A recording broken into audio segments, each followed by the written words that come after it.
Biden के राष्ट्रपति बनने के बाद से लेकर अब तक अदावत के मुहाने पर दुनिया का फोकस सिर्फ चीन था और यही हम सबसे पहले आज आपको सुपर प्राइम टाइम में दिखाने वाले हैं। इसके अलावा और तमाम बड़ी खबरें होंगी सुपर प्राइम टाइम में जो मैं आपको दिखाऊंगी, लेकिन सबसे पहले बात चीन और अमेरिका की। लेकिन अब यहां से फोकस हटाकर मिडिल ईस्ट की तरफ करना दुनिया की मजबूरी हो जाएगा। ऐसा इसलिए क्योंकि ईरान के लिए डेडलाइन तय कर दी गई है। 1 महीने का वक्त इब्राहिम रईसी को दे दिया गया है। इस वक्त में अगर ईरान ने परमाणु कार्यक्रम और पड़ोसियों के खिलाफ अपना रुख नहीं बदला तो फिर अमेरिका जंग छेड़ने से पीछे भी नहीं हटेगा। और ये सिर्फ धमकी नहीं है, चेतावनी है, क्योंकि वॉर का ट्रेलर जारी हो चुका है।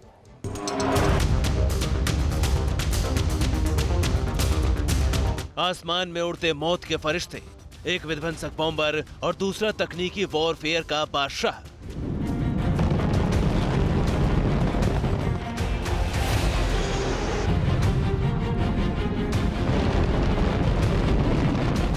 और पलक झपकते ही धरती के एक हिस्से को शमशान में बदलने की ताकत रखने वाले इन हथियारों के रडार पर है मिडिल ईस्ट की वो जमीन जिसके नीचे बारूद सुलग रहा है। खाड़ी के जंगी मुहाने पर जो दिख रहा है वो सच है।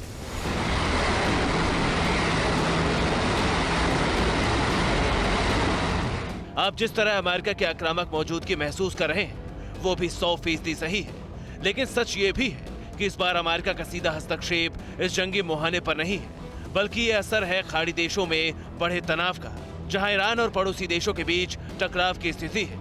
इसलिए अमेरिका बैक सपोर्ट देने की भूमिका में आ गया और खाड़ी देशों के आसमान पर हलचल तेज हो गई। सवाल ईरान की हरकतों पर रोक न लगने से बनी स्थिति पर है, जिससे अजीज आए अरब देशों ने एक्शन प्लान बना लिया। इसके अलावा इजराइल से अदावत के मोर्चे पर फिर जंगी तैयारी की शुरुआत हो गई। नतीजतन अमेरिका को खुलेआम अरब देशों और इजराइल की मदद के लिए ईरान के खिलाफ अपना बयान जारी करना पड़ा, जिसमें साफ हो गया कि अगर ईरान ने अपने पड़ोसियों के खिलाफ साजिश का दरवाजा बंद नहीं किया तो फिर अमेरिका जंग से पीछे नहीं हटेगा।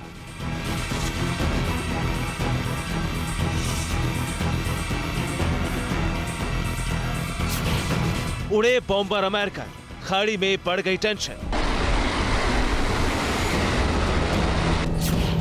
जंगी मोर्चा, टारगेट ईरान, अंजाम से दुनिया अनजान। सुपर पावर बम बरसाएगा, ईरान अकेला लड़ जाएगा।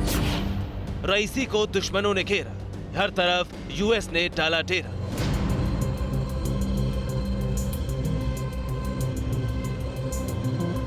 यानी जंग के बादल जिस तरह खाड़ी पर घिरे हैं उसमें ईरान का बच पाना तकरीबन नामुमकिन सा लग रहा है, क्योंकि अमेरिका ने ईरान के पड़ोसी देशों को सामने करके खुद उनकी ताकत बनने का फैसला ले लिया है।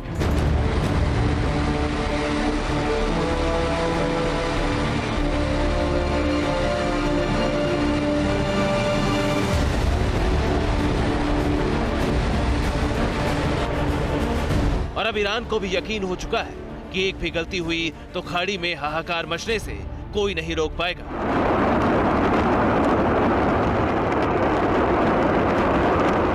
दरअसल ईरान को यह यकीन दिलाया गया है कि अब ईरान के सभी दुश्मन एक साथ हो चुके हैं और एक ही समय पर चौतरफा हमला करने की तैयारी में है।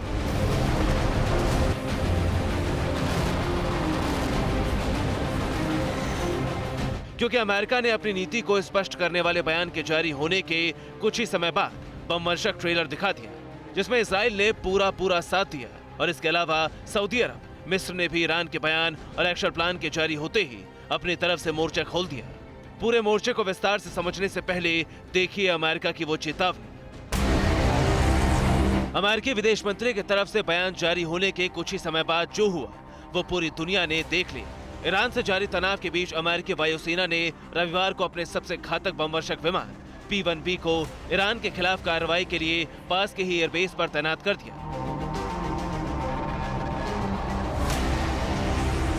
हैरानी की बात यह है कि जब अमेरिकी बमवर्षक ने ईरान के पास उड़ान भरी तब इजराइल के फाइटर जेट्स ने ही P-1B बॉम्बर को एस्कॉर्ट किया।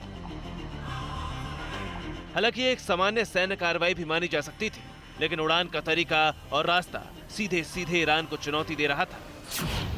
P-1B बॉम्बर फारस की खाड़ी के पास आया। यूएस बमवर्षक ने हॉर्मुज स्ट्रेट के ऊपर से उड़ान भरी।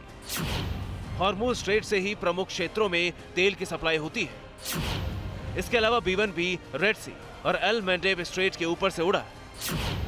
बॉम्बर ने मिस्र की स्वेज नदी के ऊपर से भी उड़ान भरी। यानी ईरान के लिए चुनौती कम, अमेरिका की सीधी धमकी ज्यादा थी, वो भी उस महीने में जब अमेरिकी विदेश मंत्री ने ईरान को 1 महीने का वक्त देते हुए कहा था कि अगर 1 महीने में ईरान बातचीत के टेबल पर नहीं आता है तो फिर ईरान पर सैन्य कार्रवाई से भी सुपर पावर पीछे नहीं हटेगा। यही वजह है कि अब एक बार फिर से मिडल ईस्ट में लड़ाई की आशंका बढ़ गई है और अमेरिका के आक्रामक रुख को देखते हुए खाड़ी में यूएस के पक्ष वाले देशों ने भी जंगी तैयारी शुरू कर दी। लेकिन ऐसा क्यों? क्या है यूएस के पक्ष में? इसे आप भी सुनिए। अमेरिका ने ईरान और पूरी दुनिया के लिए एक साफ संदेश दे दिया है जिसमें बताया गया है कि ईरान के साथ डील का पसंदीदा रास्ता कूटनीति है, लेकिन अमेरिकी प्रशासन दूसरे विकल्प भी तलाश रहा है और खाड़ी में अमेरिका के सहयोगी देशों को इस संदेश को समझने में जरा भी वक्त नहीं लगा। 1 महीने के अल्टीमेटम को देखते हुए जंग का प्लान आकार लेने लगा। फिलहाल इस प्लान के केंद्र में अमेरिका का B-1B लॉन्चर बॉम्बर है, लेकिन कौन अमेरिका के साथ है ये भी नहीं छिपा। अमेरिकी बॉम्बर के साथ इजरायली जेट सबने देखे, लेकिन सऊदी अरब ने भी ईरान के खिलाफ अपने जेट्स भेजे। मिस्र और बहरीन के लड़ाकू विमान भी रडार पर आए। हालांकि सऊदी अरब, मिस्र और बहरीन के भेजे लड़ाकू विमानों को लेकर ईरानी मीडिया ने सच्चाई से मुंह फेर लिया। वहीं न्यूयॉर्क में संयुक्त राष्ट्र में ईरान के मिशन ने भी इस मामले में किसी भी तरह की कोई टिप्पणी नहीं की। इसीलिए ईरान की भविष्य की तैयारी संदेह के घेरे में है, क्योंकि इससे पहले डोनाल्ड ट्रंप के शासनकाल में भी अमेरिका ने फ्लाईओवर परमाणु बम से लैस B-52 बॉम्बर को ईरान के खिलाफ भेजा था। ईरान पर हमले की धमकी तक जारी की, लेकिन ईरान परमाणु हथियार हासिल करने की सनक से पीछे नहीं हटा था और प्रतिबंध झेलते हुए भी ईरान अपनी सनक पर कायम है।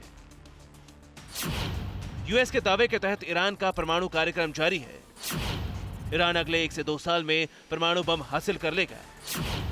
सूत्रों के मुताबिक ईरान अब परमाणु समझौता नहीं करेगा। परमाणु हथियार निर्माण का उद्देश्य शांति स्थापना बताएगा। हालांकि दावा अमेरिकी खुफिया एजेंसी और पश्चिमी निरीक्षकों के जरिए हासिल हुई जानकारी के तहत किया गया है, लेकिन इजराइल की खुफिया एजेंसी इस दावे की पुष्टि करती है।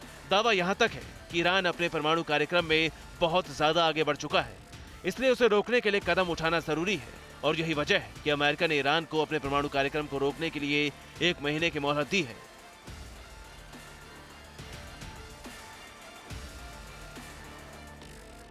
और ऐसा नहीं होता है तो फिर जंग के रास्ते खुल जाएंगे, जहां सऊदी अरब, मिस्र, इजराइल और बहरीन की सेना जंग लड़ेंगी और अमेरिका इन्हें लीड करेगा। Bureau report, TV9 Bharatvarsh.